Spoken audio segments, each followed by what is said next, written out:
ఓం శ్రీకృష్ణ పరబ్రహ్మణే నమః.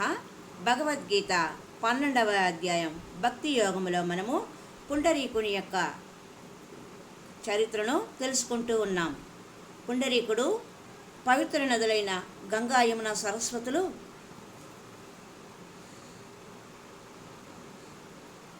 కుక్కుట మహామునికి ఆశ్రమంలో సేవ చేయడం వలన ప్రతిరోజు తమ పాపాలను పోగొట్టుకొని పవిత్రులవుతారని తెలిసి మహాత్ముడైన కుక్కుటమునిని నమస్కరించి పుండరీకుడు తన సందేహ నివృత్తిని చేసుకున్నాడు. ఎందుకు ఇంత అద్భుత శక్తి మీకు ఎలా వచ్చిందంటే, తల్లిదండ్రుల యొక్క సేవ చేసుకోవడం వల్ల నాకు ఇంతటి భాగ్యం లభించింది అని కుక్కుటముని చెప్పాడు పుండరీకుడితో. పుండరీకుడు తాను గతంలో చేసిన తల్లిదండ్రుల పట్ల చేసిన పొరపాటును తెలుసుకొని పశ్చాత్తాపపడి ముని యొక్క అనుమతితో తన కాశీ క్షేత్ర ప్రయాణాన్ని మానుకొని లోహదండపురానికి వచ్చి తల్లిదండ్రుల పాదాల పడిపడి తన ప్రాయశ్చిత్తాన్ని కోరాడు. తల్లిదండ్రులు తమ బిడ్డలో మార్పు వచ్చినందుకు ఎంతగానో ఆనందించారు.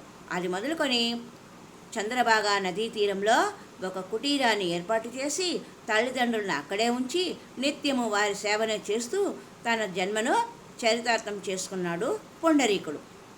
అతడి భార్య కూడా అతడికి ఎంతగానో సహకరించింది. తల్లిదండ్రుల సేవయే అతడికి జపము, తపము, ధ్యానం. దానితో అతడికి అంతఃకరణ శుద్ధమైనది, అహంకారము నశించింది, రాగద్వేషాలు తొలగిపోయాయి, అజ్ఞానము నశించింది, అంతరంగము ప్రశాంతమైంది. ఆత్మానుభూతికి హృదయ కవాటాలు తెరుచుకోబోతున్నాయి. భక్తుని అనుగ్రహించడానికి సాక్షాత్తు శ్రీమన్నారాయణుడే ఆశ్రమ గుమ్మం ముందు ప్రత్యక్షమయ్యాడు.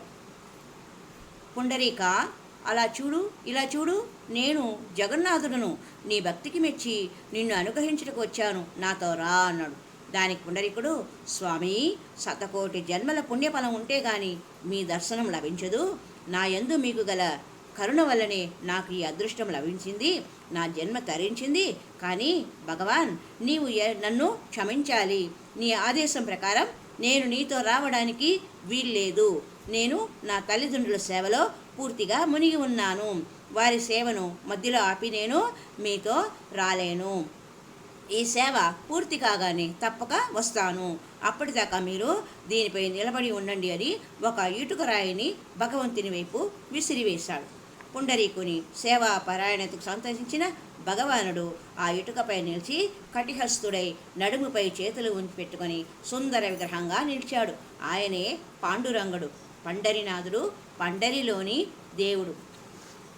తల్లిదండ్రుల సేవకు ఫలితము భగవత్ సాక్షాత్కారం. భగవంతుడే వచ్చి పిలిచిన ఆ సమయంలో కూడా అతడికి తల్లిదండ్రుల సేవ మీదనే దృష్టి కానీ ఫలితం మీద లేదు. భగవద్భావనతోనే తల్లిదండ్రుల సేవ చేస్తున్నాడు తప్ప అతనికి శరీర దృష్టి లేదు. సాక్షాత్ భగవంతుని సేవయే అని చేస్తున్నాడు. తల్లి రూపంలో, తండ్రి రూపంలో, భార్య రూపంలో, భర్త రూపంలో, బిడ్డల రూపంలో, గురువు రూపంలో, అన్ని రూపాలలో ఉండేది ఆ భగవంతుడే అని భక్తుని అభిప్రాయం. త్వమేవ శర్వం మమ దేవదేవ. పుండరీకుడు భగవంతుని అలా ఇటుక మీద నిలబెట్టినప్పుడు తుకారాం స్వామి అక్కడికి వచ్చాడు. అతడు పుండరీకునితో, ఏమిటాయ్ పుండరీక, అతను ఎవరనుకున్నావు? సాక్షాత్తు జగన్నాథుడు, భగవంతుడు.